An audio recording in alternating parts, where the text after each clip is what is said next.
अस्सलामु अलैकुम dear students, हम चैप्टर नंबर 7 का टॉपिक नंबर 7.2 कर रहे हैं। अब 7.2 की जो हेडिंग है that is some features of organic compounds. इनमें से हमने दो फीचर्स अंडरस्टैंड कर लिए हैं। पहला था पेक्यूलियर नेचर ऑफ कार्बन और दूसरा था non ionic character of organic compounds. आज हम तीसरा कर रहे हैं जिसकी हेडिंग है सिमिलैरिटी इन बिहेवियर। क्योंकि हम ऑर्गेनिक कंपाउंड्स को डिस्कस कर रहे हैं तो हमने ये देखना है कि ऑर्गेनिक कंपाउंड्स किस तरह से सेम बिहेवियर शो करते हैं। इस पॉइंट को अंडरस्टैंड कराने के लिए पहले मैं कुछ एग्जांपल लिखती हूँ। फॉर एग्जांपल मैं लिख रही हूँ एक CH4, फिर मैं लिखूँगी C2H6, फिर मैं लिखती हूँ एक कंपाउंड C3H8 और उसके बाद मैं लिखती हूँ C4H10। अब ये डिफरेंट किस्म के ऑर्गेनिक कंपाउंड्स हैं, CH4, C2H6, C3H8, C4H6। अगर आप नोट करें तो ये सारे के सारे हाइड्रोकार्बन्स हैं। इसमें भी कार्बन और हाइड्रोजन के दरमियान बॉन्ड्स बने हुए, इसमें भी कार्बन के 2 एटम्स हैं, साथ 6 हाइड्रोजन प्रेजेंट हैं, फिर कार्बन के 3 एटम्स और 8 हाइड्रोजन हैं, और C4 में कार्बन के 4 एटम्स हैं और हाइड्रोजन के 10 एटम्स हैं। अब यहाँ पे जब हम सिमिलैरिटी इन बिहेवियर को स्टडी करेंगे तो हम ये कहते हैं कि ये जो हमारे पास कंपाउंड है that is methane, that is ethane, that is propane and this is butane. अब लिखते हुए आपने नोट किया कि ये सारे के सारे डिफरेंट कंपाउंड्स हैं, लेकिन इनमें बहुत सारी कैरेक्टरिस्टिक्स सिमिलर हैं। इसके लिए हम ये हेडिंग लिखी हुई है कि सिमिलैरिटी इन बिहेवियर, यानी कहने को ये ऑर्गेनिक कंपाउंड्स डिफरेंट हैं एक दूसरे से, लेकिन क्योंकि ये एक सीरीज़ से बिलोंग करते हैं इस वजह से इनकी कैरेक्टरिस्टिक्स किसी हद तक सेम है या इनका बिहेवियर जो है उसमें सिमिलैरिटी पाई जाती है। अब इसको मज़ीद एक्सप्लेन करने से पहले मैं एक और सीरीज़ आपके सामने लिखती हूँ। फॉर एग्ज़ाम्पल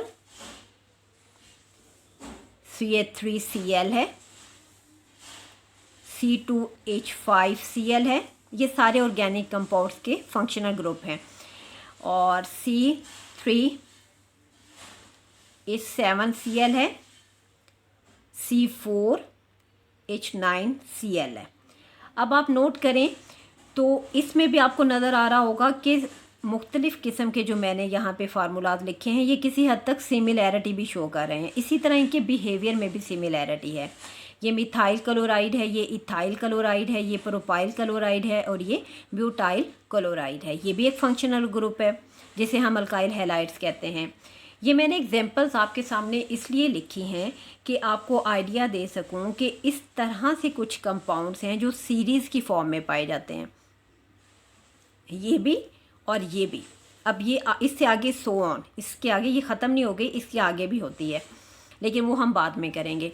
तो ये बिहेवियर में सिमिलैरिटी शो करते हैं जिसकी वजह से मिलियंस ऑफ हमारे पास ऑर्गेनिक कंपाउंड्स मौजूद होते हैं, लेकिन हम इन ऑर्गेनिक कंपाउंड्स को बहुत आसानी से स्टडी कर लेते हैं।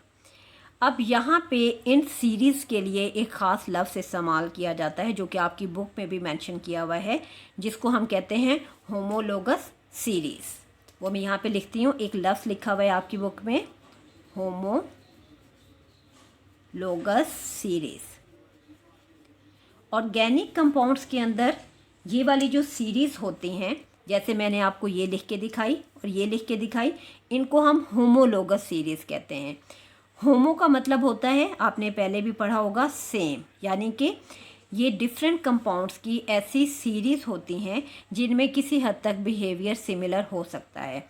अगर हम इसको डिफ़ाइन करें कि होमोलोगस सीरीज़ क्या होती हैं, तो हम कह सकते हैं कि this is a series of compounds with same general formula but these vary by a single parameter such as आप इसको नंबर ऑफ कार्बन एटम्स भी कह सकते हैं और नंबर ऑफ कार्बन एटम के अलावा लेंथ ऑफ कार्बन एटम्स भी कह सकते हैं।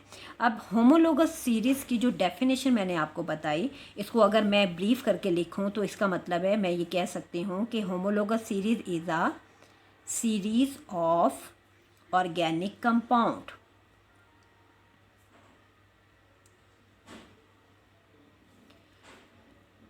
with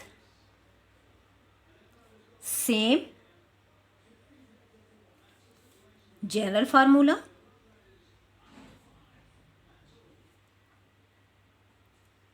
यानी एक मेन पॉइंट है कि इनका जनरल फार्मूला सेम होगा, लेकिन फिर ये मुख्तलिफ कैसे होंगी। एक सिंगल पैरामीटर होगा जिससे ये एक दूसरे से एक मेंबर, इस सीरीज़ का एक मेंबर दूसरे मेंबर से डिफरेंट होगा, that is number of carbon atom या लेंथ ऑफ कार्बन एटम। यहाँ पे क्योंकि नंबर का जिक्र है तो हम लिख देते हैं number of carbon atom,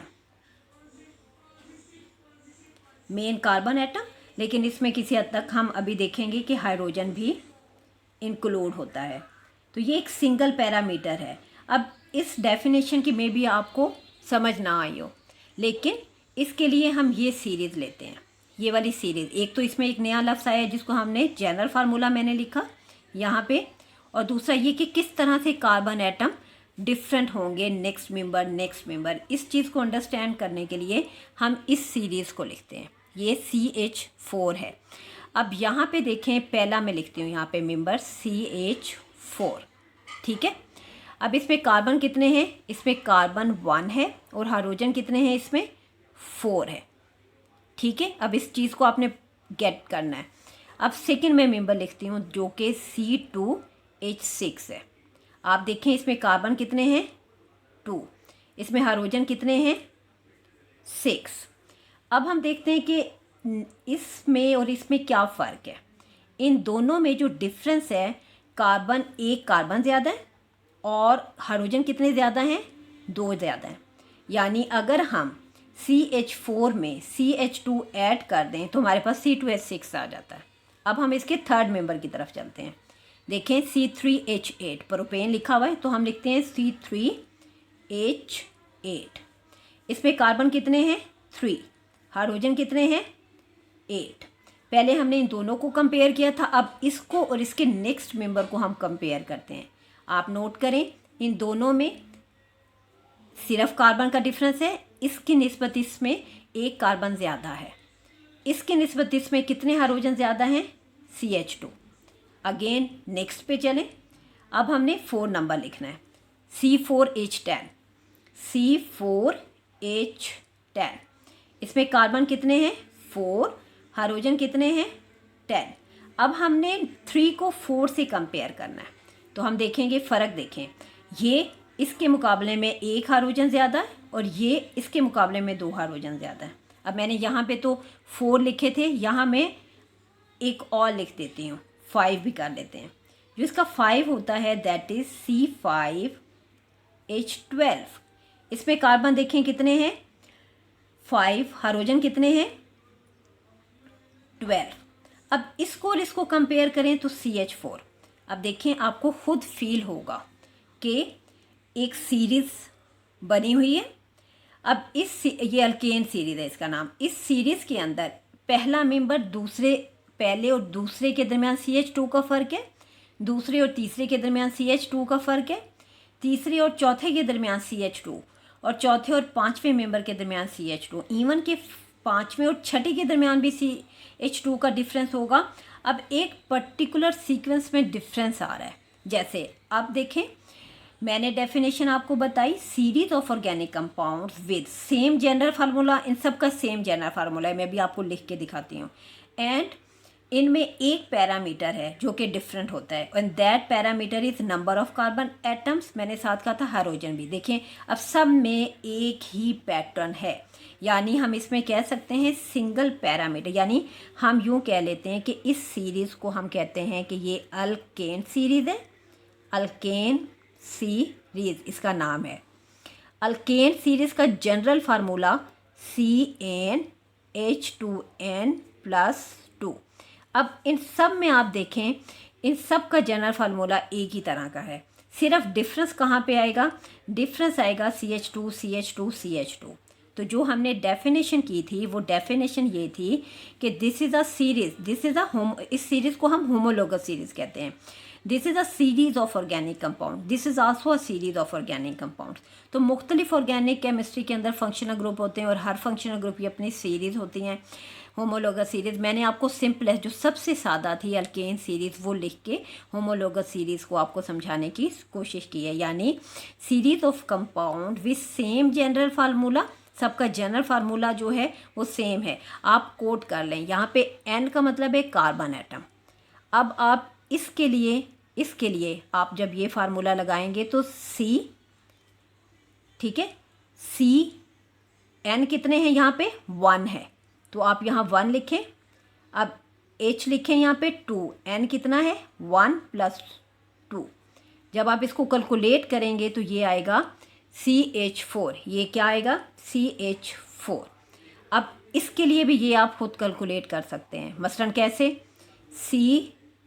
N यहाँ पे 2 हो जाएगा, N का मतलब है कार्बन एटम, यहाँ कार्बन 1 था तो जहाँ N है वहाँ 1 1 लिखें, फार्मूला आपके पास CH4 आएगा।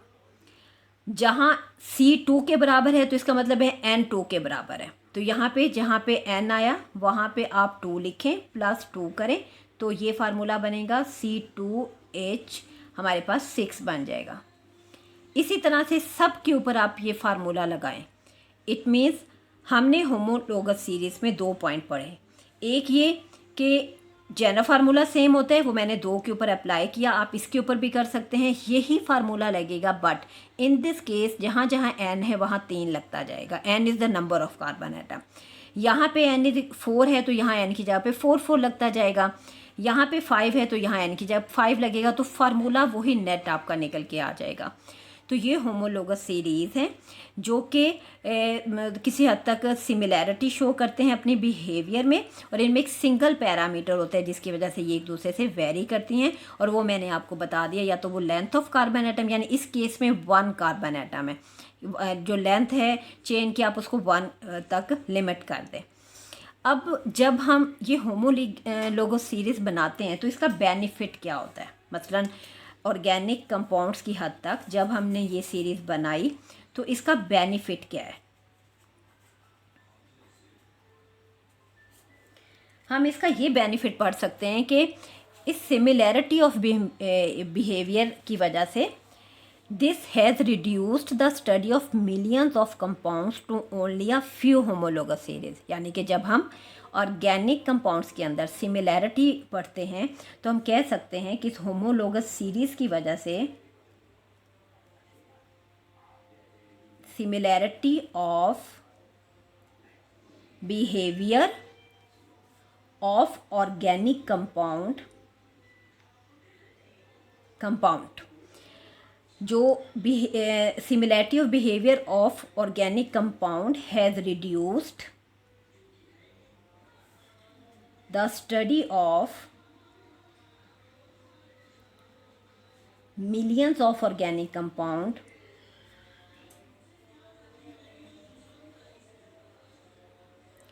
to only a few homologous series।